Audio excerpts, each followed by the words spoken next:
د راولپنډۍ او لاهور اشراف جنرالان او زورواکان کله هم پښتانه سیال نه ګڼي او دوی اکثره ډېر ښکاره دا وایي چې تاسو در اصل د دوی کرایدار یې. ایمل ولی خان ته پیغورونه در اصل د طلال چودري نه دي، دا د پنجابي اشرافیه دي، ځکه چې هغه که جګړه کوي یا د جګړې په نوم باندې خپل معاش ژوندی ساتي د پښتنو په سیمو کې، نو هغه ځان د دې هېواد مالکان ګڼي. په دې باندې که څوک غږ پورته کوي نو دی ورته غداران وایي. د غدارۍ دا لقب در اصل تازه نه دی، دا باچا خان تم کېده، دا صمد خان تم کېده، دا خان عبدالولي خان تم کېده. تاسو ته به یاد نه وي چې د پنجاب په اخبارونو کې به ضیا شاهد دې څه لیکل د خان عبدالولي خان په هکله، او دا پیغورونه د دې طلال چودري پلار او نیکه اسفندیار خان تم کول، او اوس د هغه نوسي کړوسي ایمل ولی خان تم کوي. ایمل ولی خان جرم څه دی؟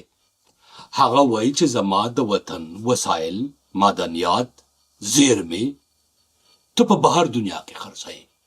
ته څوک یې؟ ته خو جرنال یې، ته دکاندار خو نه یې. راشه ما ته جواب راکړه، زه د ولس منتخب سړی یم.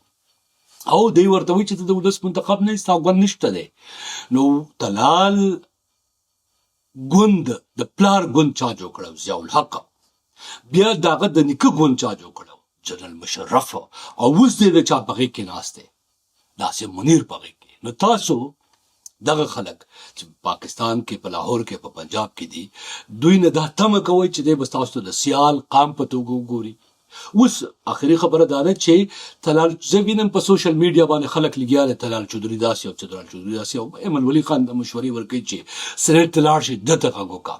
اصل کې د ایمل خان تقریر ډېر سم و چې هغه د سړي صحیح سړي نه تپوس کړی دی، باید دی لاړ شي که سینټ ته مثال په توګه، او دې طلال چودري ته جواب ورکوي. نو ایمل خان حیثیت ډېر لوړ دی، باید دی هغه ته جواب ورنکړي، او نه دې پښتانه ته د جواب ورکوي، بلکې د ده پلار اسیم منیر جنرال چې کوم دی، در اصل دا د هغه په وینا باندې کله دی وي، کله بل وي، کله بل وي، کله بل وي، اکثر دی د هغه کوي. دا د هغو نمایندګان دي، د هغو ویاندوان دي. د دوی د جوابونه زما په خیال باندې غیر ضروري دي. البته پښتنو ته د دې نه وروستو دا احساس باید زلمي کل ته وشي چې په پاکستان کې پښتانه، افغانان کله هم سیال نه دي ګڼل شوي، اکثره پنجابیان خپل کرایدار ګڼي. او زه چې دا خبره کوم، بیا ما نه زما ملګري خفه کېږي چې د ډېره تیزي کوي. خو دا د دې